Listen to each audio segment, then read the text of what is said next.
Today, Buddhistdoor has the honor of interviewing His Eminence Shechen Rabjam Rinpoche and Venerable Matthieu Ricard, who are on a visit to Hong Kong. The two masters will share their wisdom on topics including the relevance of Buddhism in the modern world and the role of root gurus in Tibetan Buddhism. So, every student must get a root guru, is it? Yes, if you're going to sail in the ocean, you need to have a good captain to guide you. So spiritual master is like a very good captain to help you navigate across the ocean. So I say you must have, in order to achieve enlightenment Buddhahood, you must have a good spiritual master.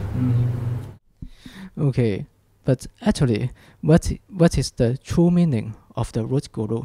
What's the difference between guru and root guru? Guru means something, Sanskrit word like guru means something like very heavy or very, in a sense, I think what it means, like if you know how to, first you find a right spiritual guru, and if you know how to relate, then there's the blessing is like very heavy. And then if you, let's say, if you find a authentic spiritual guru and then you don't follow properly, then the consequence can be very heavy. So therefore, guru word means something very heavy. Yeah. So I think, like I mentioned earlier, they can be like Sutrayana gurus, and then you can have Mahayana, who will take bodhisattva vows and all that. And then I think the more deeper connection with the guru is one who bring you into the Vajrayana path, and especially the one who actually, especially in our Nima tradition, the one who actually introduce you to the nature of your mind, we consider as the root guru. I see, but can root guru be found so easily? Just by asking one Rinpoche, can you be my root guru? Then he can become my root guru. I think there's lots of teaching how to relate with the master, analyzing, and doesn't mean again you go and dig up all their faults, but to see that is this the right guru? First of all, knowing that he's the authentic guru. And these days, maybe sometime you can also Google it, get more information. But of course, I think the special quality of the Vajrayana Buddhist tradition is this authentic lineage. So on that you can do some research, not just rely on flyers these days. Flyers, advertisements go around saying, I'm so and so, but I think it's quite easy to do a little bit further research, this lineage and authenticness. And then once you feel that this is the right, feel close connection. And there are many cases, some people like when they see or when they hear about name of the guru, then they really feel inspired and connected. In some cases, it doesn't happen, but then you can, once you know this is the authentic guru, then you can develop this kind of connection through many different ways, especially like practicing Guru Yoga as the way to connect to the Guru. Another talk you are going to have in Hong Kong is about happiness. Unfortunately, some Buddhists found they didn't become happier after learning about Buddhism. They didn't become happier, after learning Buddhism, or even they experience more sadness, attachment, and negative emotions. Have you heard about that situation? What do you think? If you practice properly, I think right way, properly, then I think it should bring you temporary and ultimate happiness. Temporary happiness, I think we can say that the whole teaching of Buddhist is based on how to deal with your negative emotion, which causes all the sufferings and pains. So if you're practicing properly, and if you're actually learning how to deal with your negative emotions, which causes all the suffering, then you should be happier. And ultimate happiness is enlightenment Buddhahood. So if you don't do it properly, then maybe you have a different result. Can you give advice on how to learn Buddhism properly? Yeah, I think we have to not lose the goal, why we entered Buddhism. You don't join any religion thinking that it'll bring you suffering. You're looking for some kind of way to achieve happiness. That's how you should choose to follow any religion. So same thing with without losing our goal. Again and again reminding us why we joined to practice the Buddha Dharma. And our goal is to achieve happiness, temporarily and ultimately. Nowadays, many Chinese Buddhists are learning Tibetan Buddhism. Yeah, but many of them, they just emphasize empowerment, mantra, and blessing. Emphasize this very much, but seldom study the theory. Do you have any advice for them? Yes, I think in order to become Vajrayana Buddhist practice, you must go through the receiving abhisheka or empowerment. But again, like I mentioned before, I think it's very important to not only get the empowerment, but if you really want to be a good practitioner, then you have to follow and practice. But also there's kind of a tradition in Tibet where this Vajrayanas flourish, where people take empowerment just as a connection, to have a connection with spiritual master or lineage. So that's another case. But if you really want to seriously go into practice, then receive the initiation and then go into the practice. So that's how you get into the Vajrayana path. Do they have to learn something, or just by practice, by chanting mantra, receiving empowerment? Yeah, I think it's always necessary to learn how to practice. And also the chanting mantra is also not just a kind of saying by mouth, but you have to visualization, and there's lots of things deal with your mind. It's not just reciting mantra. We have a saying that reciting mantra without thinking is like a pirate reciting mantra. In Tibetan we say nesomani. Yes. So more is to do with your inner mind. Many Chinese Buddhists emphasize empowerment, mantra, and blessing very much, right? And I think they don't think stopping the evil deed, practice good deed, and holding the samaya vow is important. Yeah, even they don't know after receiving empowerment they have to hold the samaya vow. They don't know what samaya vow is. So I want to ask for more advice from your eminence for them. Okay, so when you receive the empowerment or abhisheka, like in places like in Tibet or place where they practice Vajrayana Buddhist, there are many different ways of receiving empowerment.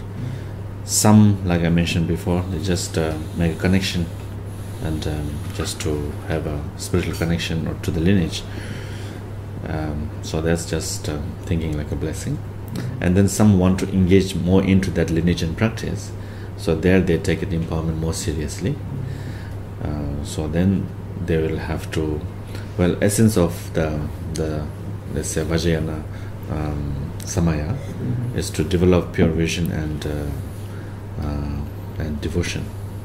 So if that, I think, goes for all the Vajrayana practice. So I think people who do practice Vajrayana, so they more or less they should know the developing pure vision and devotion. It is the crucial essence. Yes. Essence.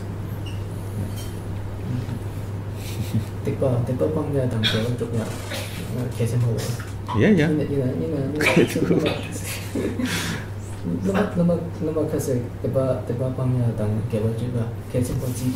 No, that is for base of Buddhism, not necessarily for Vajrayana. You know, base of Buddhism first believing in the law of cause and effect. So, yeah, the essence of Buddha's teaching, so then Rangi Semni Yongsu Dul, then comes different methods. So the quote that Rinpoche mentioned is, don't do any evil acts, perform all virtues to transform one's mind. That's the Buddha's teaching. So that's Rinpoche says the basic quote of Buddhism. I'm afraid many Chinese Vajrayana practitioners lack of this basic knowledge. Yeah.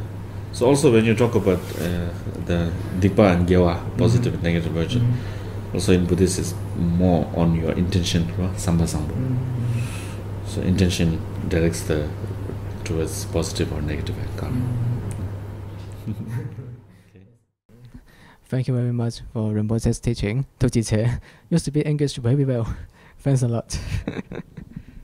And then it's my turn. Sorry, it's my partner's turn. Venerable, thank you so much for being with us here today.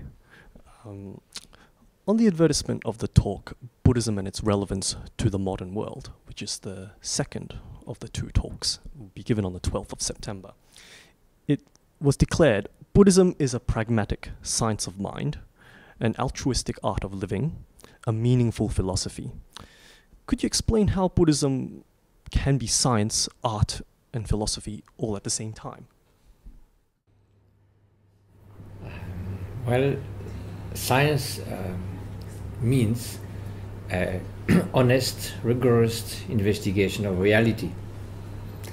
So now, that's the criteria of good science, not based on blind faith, not based on hearsay, not based on hypotheses, which either have not been verified or cannot be verified. You might postulate something that you can never fully verify. So science has to be demonstrated based on empirical experience or data. Now the domain of science can vary. The modern science, basically the domain is what is measurable in the outside world. That is like biology, physics, and with mathematical laws. So we could say here, Buddhism as well as psychology and cognitive science is about science of mind, science of emotions, science of happiness and suffering. But the process has to be as rigorous as it can. Means make hypotheses. For instance, does ego grasping and boosting self-esteem going to make you happy or not? You can examine that. And then you can examine that with your own experience, and you can examine that to psychological investigation. And the answer is no. If it was yes, you say go for it.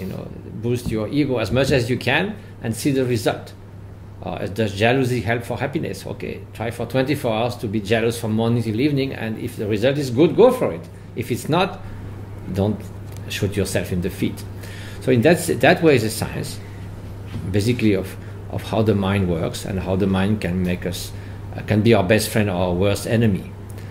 Now, an art, where in a way, art means to someone who is very expert at certain art can skillfully perform his or her own art.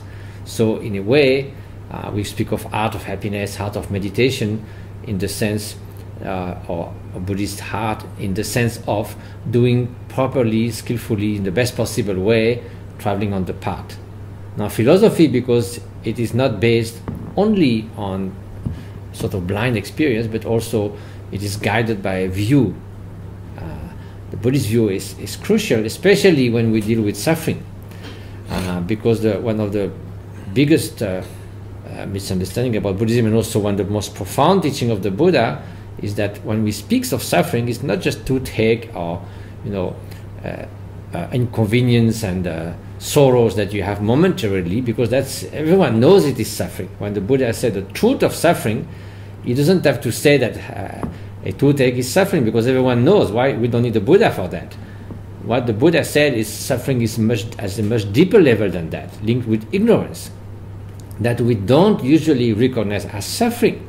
And that's the problem, because as long as we think that this kind of suffering that is guided by ignorance, by the mental toxins, and anger and hatred and greed and desire and so forth, is going to bring us happiness, and if we enjoy temporary happiness, we think it's ultimate happiness, that ignorance is in a way suffering. So that we don't know and we don't recognize. So in that sense, a philosophy, instead of a view about what is the nature of reality, what is the nature of the self, what is the nature of phenomena, that's crucial in order to put things into practice. Otherwise, without that view, then there's no such thing as the Four Noble Truths. So to recognize the root as being ignorance and the freedom coming from wisdom, and that there is a possibility to put an end to suffering, there are causes to suffering, there's a path. So that's we could call a philosophy in terms of maybe the word in Sanskrit darshan, which is a view about reality. Buddhism as science, art, and philosophy. Now I realize that nowhere in there, in those 3 words, or in those 4 words, is mentioned religion. Now, as Buddhists, even if we don't try to actively convince other people to become Buddhists, we always hope to benefit them in some way. And nowadays, as you probably well know, there are many who have given up on religion altogether, not just perhaps their traditional religions, but also simply about the idea of religion altogether. So do you think we can present Buddhist theory and practice as what we've just discussed, as the 3 words of philosophy, art, and science, in order to benefit those people who have simply, frankly speaking, no interest or have given up? Well, the idea of saying science, art, and philosophy, is not, we don't find that in scriptures and all that. I think, basically, if we say Buddhism is a science of mind, I think that's a more concise definition. And of course, there are philosophical aspects, there are devotional aspects, there are many different aspects. But it is a way of transforming the mind from a state of ignorance and suffering to a state of enlightenment. So that's, I think, would be completely fine in traditional perspective. Now, religion is all depend what you mean by that. As the Dalai Lama often says, there are theistic religions. The 3 main religions of the book, like Christianity, Judaism, and Islam, believe in a creator and a God. So he says there are also non-theistic religion, like Buddhism and Jainism, which base their teaching on interdependence and law of cause and effect. So that means the beginningless universe and everything is ruled by the law of cause and effect, including happiness and suffering. So you are your own creator, the Dalai Lama often says. So you could call it religion in the sense that there are practices that looks like religious, but they're also imbued all with meaning. There's never a notion of blind faith comes nowhere. You don't have to make a leap of faith that you must believe into something that you can never verify. That's against Buddhism principle. The Buddha has always said, don't accept what I said just because I mentioned it, but examine it by yourself. So you have to, step by step, being able to recognize the truth of the Buddha's suffering. So this being said now, as again, it's what the Dalai Lama often says, more than half, roughly, of the humanity is either doesn't belong to any religion, is against religion, or is nominally religious but don't do any practice. So he said, well, although the great religions have brought major contribution to the world, it will be a pity if some of the basic, most indispensable human values like compassion and altruism and happiness, when you speak of compassion, people say, oh, that's for religious people. I'm not interested because I'm not religious. So he said, religion is a choice that we can make or not make. But compassion is need, not a choice. We need it from the day we're born. Otherwise, with this unidentified crying object that we call a baby, is no way to survive without the compassion of the mother, the father, those around, the community. And elderly person also cannot survive without help. So in all steps of our life, we need to receive and give compassion. So that's not linked with religion. This is a must for humanity. So therefore, he said it would be a pity to equate compassion with religion. That's why he promotes this idea of basic human values and secular ethics. It's not to diminish religion, it's just to make sure that those basic values can be practiced by all.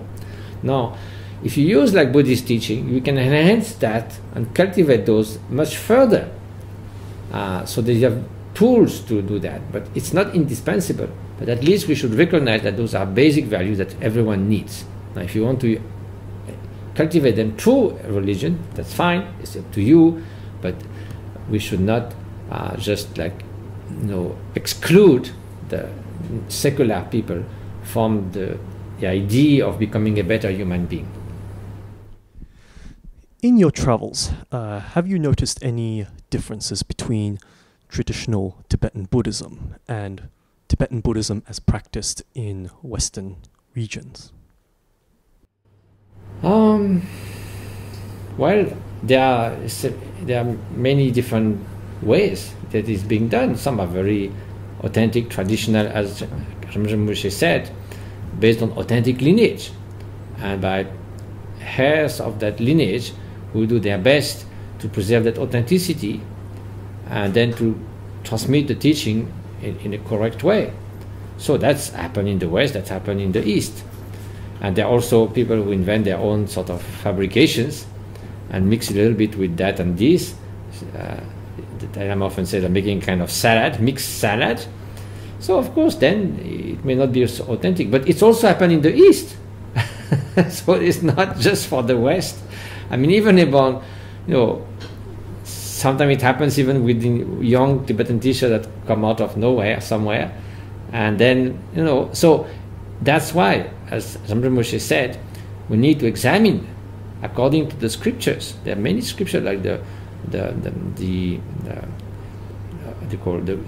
way of the great perfection of Patrul Rinpoche and the treasury of precious quality of Jime Limpa that explain in great detail the characteristic of authentic teacher, who is imbued with compassion, with wisdom, with knowledge of the scripture, with experience in the practice, and distinguished from the fake teachers. I think many examples, like fake teachers, like a wooden mill.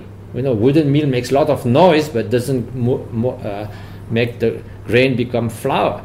So make a lot of noise by speaking, but doesn't change the disciples, sort of transform the disciples' nature. So whatever is East or West, that's why it says, traditionally we used for many years, up to 12 years, we're supposed to make sure that we rely on an authentic teacher. Likewise, the teacher also should examine the disciple. If someone who is committed, who has determination, who has confidence, who can perseverance. So there's a mutually examining each other before committing oneself and not jumping into anybody that comes and advertises, as Rinpoche said. Tell me about your work with Karuna Shechen. There's so much this charity does, from initiatives to empower women, to investment in sanitation in East Tibet, and training students in India to do solar power. What parts are you involved with? So there are two aspects of activities of Rinpoche and what I try to serve.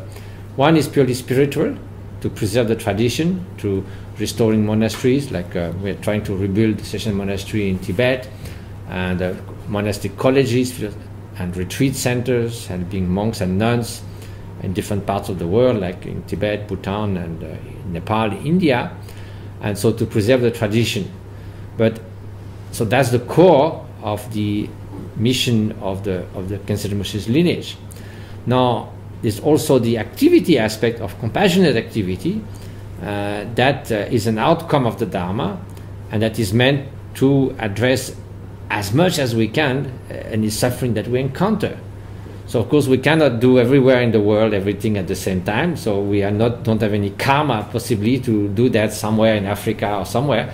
Because of our personal sort of connections, it happens that we are living in those 4 countries I mentioned, and therefore that's where we try our best to put compassion in action through those activities. So over 10 years, and the first long time ago Khyentse Rinpoche's inspiration and Ramchen Rinpoche's inspiration, since 2000 we accomplished almost 110 projects in health and education, mostly dispensaries, clinics and schools, as well as social work like helping the elderly, the orphans. This is an outcome of the Dharma to serve as much as we can people who are in need in the areas that we know well, where we speak the language, where we have connections. And sometimes, thanks to the spiritual connection, we can work better. So that's our dedication. And also because of the dedicated to the people, grassroots, and in a secular way, because we're not trying covertly to promote religion through that, but just helping people who need. And so also it can be joined by people who have sympathy for Buddhism but are not necessarily Buddhists themselves, so which is the case. We just want to do charitable work. You are stopping first in Hong Kong and then in Singapore and then Mexico. We can all tell what's the odd one out there. And so why Mexico? And how do you see the development of Buddhism in Latin America? So we are not going to probably try to solve the drug problem in Mexico and the gangs and all that. How would survive? But basically, that shows that the Buddha Dharma has taken roots in many places. And actually there's a very enthusiastic community in Mexico. And they are very naturally enthusiastic people. Like, Latins people. Even in Europe, the people from the south, like Portugal and Spain and Italy, they are more showing outer enthusiasm. So I think for many years in Mexico, there have been a lot of people very keen to study Buddhism and Tibetan Buddhism. So since we have personal connections, and now a small session center was established at the request of the Mexican people, and Rinpoche goes from time to every few years, and we have also a teacher who graduated from our philosophical college in Nepal, who is now residing there, and just trying to help people who want to study the Buddha Dharma to do it in a proper way. Our modern world has been irrevocably changed by social media. Now, many who will be listening to you talk are parents, and they are very curious and very interested to know what to do about their kids who are constantly on social media and on all these new platforms that have transformed the way we socially interact, online and in person. How would you see the role of Buddhism or Buddhist teachings in advising those parents on how they can relate to their children and advise them?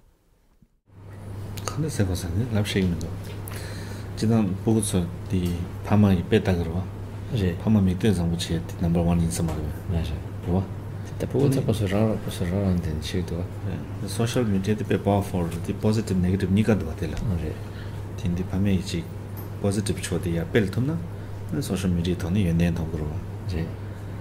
아니야 네게티브 초디 벨나 디토니야 네게티브 숙청. 디 레지라면. 성배. 칭송. So Rinpoche was saying that like any tools, like any powerful tools, a tool can be used in positive and negative ways. Like a hammer, you can destroy a house or build a house. So likewise, obviously, social media is a powerful tool of communication, of linking people together. That can be used for good, that can be used for either negative things or even just simply to waste one's human life in time. Time is one of the most precious things we have, and people underestimate the value of time. They think that they won't ask you for your watch, but they will ask you for 3 hours of your time. But probably it's most precious to have 3 hours of life than your watch in a way. So that's a consideration that the parents should have, not just pulling the plug. It's really quite upset. But so it is difficult to make sure that this is used for the right purpose. So in a way, you can see that in many cases it has been used to promote wonderful causes like democracy and things, to promote knowledge. So all the tools for good are there. There's also a negative effect, obviously. And the negative effect, the studies of psychologists have shown that the biggest risk is to just increase narcissism. Boosting this kind of self-esteem, that finding a window to show off when nobody else will listen to you, and also it makes the conversation very poor. If you have imagine you have 3,000 friends on MySpace or Facebook, you don't have a conversation with 3,000 people. You just expose yourself again and again and again. So especially in the United States, there has been a psychological study showing that if you ask kids or a teenager or anyone actually, even adult, to spend 30 minutes updating their MySpace or Facebook page, and if you ask them to do 30 minutes of looking for information on something on the internet or like a Google map or something, and then you measure their level of narcissism with a questionnaire, after 30 minutes, there's a significant increase of narcissistic, ego-centered attitude even after 30 minutes. So that shows that it is that danger is one of the strongest danger, because that promote wild individualism, which is the last thing we need, which is increasing a lot in certain countries, much less in the East so far, but it's coming. So that's the danger, main danger, because there's there's nothing that can replace a real conversation between human beings. Conversation, you can judge people's facial emotions, you can feel, you can change the course of the conversation as you interact, but this virtual interaction can be very brutal and sometimes used also to demean people and can be very cruel. There are many cases of suicides following bullying, virtual bullying. So that aspect of dehumanizing human relation is somehow dangerous. So how to control that? I think parents need to give quality time to their children, to themselves, take them, to places where there's really something wonderful happening, to them visit something, to travel, or even to spend time. I have a friend who has been studying consumerism, and he said, I met him in a conference in Bangkok on Buddhism and on consumerism, and he said he spent the morning in a park in Bangkok with his son. It was a wonderful time, watching some statues and flowers, exotic flowers and birds. And he said, and father and son together, they had such a wonderful time. He said, I would have taken my son to a supermarket, and we'd have bought things that we don't need.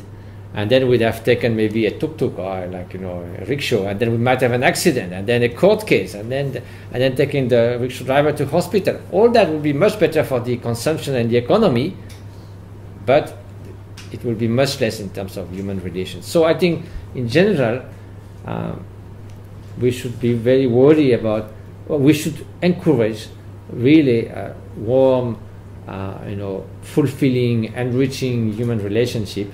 And those tools can be very useful for doing research, for writing useful things.